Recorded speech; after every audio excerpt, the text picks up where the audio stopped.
Yo, what is up? It is your boy Deafness45 coming back at you with another daily walk vlog.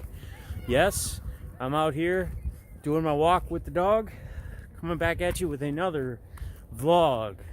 Today I'm gonna share a couple quick stories, a couple people that I lost in my time of using that I became pretty close to, and helped, inspired, and I believe are two guardian angels, if you want to call them, looking after me. When I started bouncing at my buddy's bar in Saris, I took over head of security, and one of the guys, his nickname was Lunch, we had on there on my team. He was 26 years old, bigger guy, taller guy, full of life. In fact, he volunteered at the children's hospital, and what he would do is he was big into like Marvel and superheroes, so he would dress up in different superhero costumes and actually put smiles on the kids' faces, kids that were going through hard times, were going chronically sick, chronically ill. And big thing with him is he always had a smile on his face regardless. Hello. And I always remember anytime he would walk in, or anytime he'd work, big smile, full of life. He would actually cover other shifts. He would go and cook if they needed cooks. Guys would call in, they'd be shorthanded at the restaurant. He would hop in and say, "I'll take the shift." I remember the kid worked like 20, 22 hours in one day between different shifts and different jobs at the restaurant. Well, I'll tell you this story, and I may have told it before, never put it on video.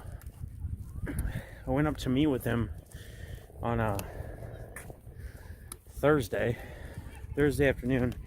Went to grab our checks, and when we did, how you doing? When we did go up there, he'd already been drinking. He already had a couple shots, and he had gotten his couple teeth pulled. And you know me and the pain pills, he offered me a couple, and I couldn't resist, couldn't say no. But I noticed he was already drinking, and his big drink was Fireball. He loved taking shots of Fireball. And I told him, I said, "Man, it's a little early for that. It's like 11 a.m.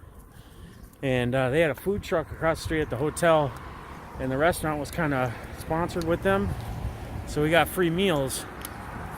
My boy Ramsey, one of the brothers that owned the restaurant, said, "Go over there, here's some tickets, get some food, bring some food back." So me and him went over there, got some food. They had some pizza, like tater tot dish. It was super good. And I remember him saying, "Man, this is the best meal I ever had in my life. This like made my life," or something. He even posted it on Facebook. So I left the restaurant after hanging out with him for a little while, and I was a little leery, a little worried, but I figured he'd be all right. He's done this a million times. So I didn't even go up to the bar that night. It was a Thursday night. He was up there, I guess, all night drinking, partying. It's Friday morning. I'm heading on my way to get a bunch of pills to do a pickup in Minneapolis, and I get a text. No, I didn't get a text. I saw a bunch of posts about Lunch, you're gone too soon, man. Rest in peace. I couldn't believe it. I didn't want to believe it, to be honest with you. But I was reading this. Hello. Hello. I was reading this, and I was just at shock. And I was like, there's no way. There's no way. But I had a weird gut feeling. I guess I didn't feel right leaving earlier in the day. And there was that gut feeling when I left and throughout the night.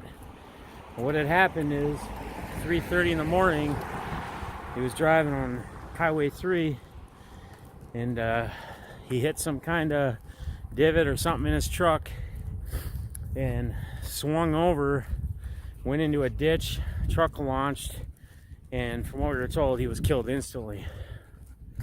26 years old, full of life. Never saw the kid not have a smile on his face. Way too soon. So I was already thinking about taking a step and getting clean at this point, but it hit me hard. I think I absorbed about 5 or 8 more Vicodin than I normally would after I picked up my round, because I was on my way to pick it up when I heard the news. So, how you doing? Hello. So I got in contact with one of my cousins I was pretty close with, but yet we were kind of distant. He was kind of the outlaw in the family. When I said in one of my other videos there wasn't a lot of family members that were like druggies or whatever, my real dad's an alcoholic. He has been his whole life. But this cousin was kind of the outlaw his whole life. Didn't go to many family events. My cousin Jeremy was heavy into drugs, but he got himself clean.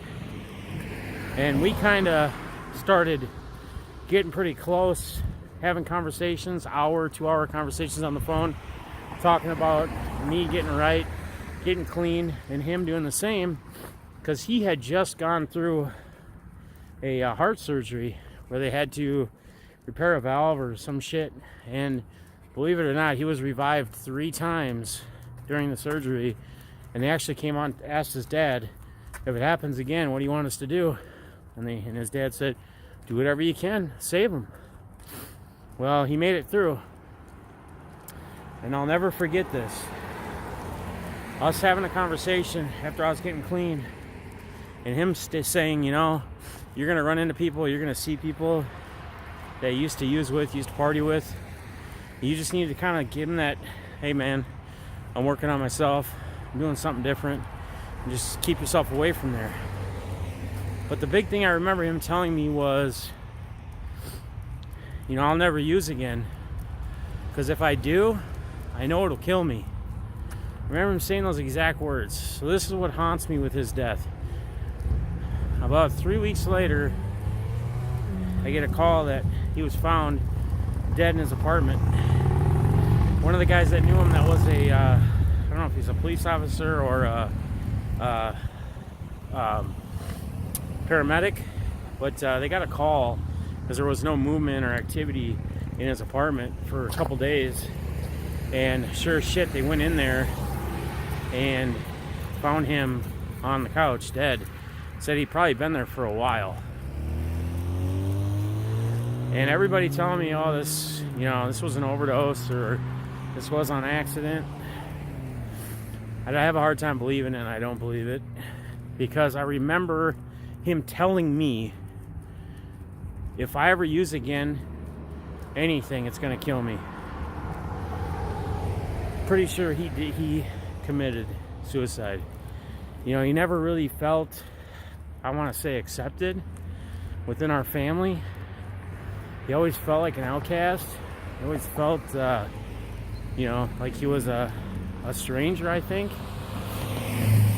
And I think tying this in with recovery and addiction and kind of what I've gone through, that's, I think, a big fear, like I talked about the other day, is that fear of the unknown, the fear of being accepted, the fear of acceptance because you use or you're addicted to something or you have manic depression or whatever it might be. But don't be. The worst thing you could do is not say something. The worst thing you could do is not reach out for help. The worst thing you could do is not let somebody know your problems or what you're going through. We all lose people in life. I get it, man. This isn't me telling you, oh, I lost a couple people in my life. I mean, I've lost a lot of people just like y'all have. But these are 2 people that I've lost to drug abuse. Me being a drug addict, in recovery, whatever you want to call it, shit haunts me every day. You know, at any time, you go through relapse. You know, an addictive personality or an addiction is a disease, whether you want to believe it or not. People like to debate it, people like to argue it. But truth of the matter is that when we're addicted to something, it's extremely hard to get away from it. And there can be medications to help with it. Sometimes they help, sometimes they don't.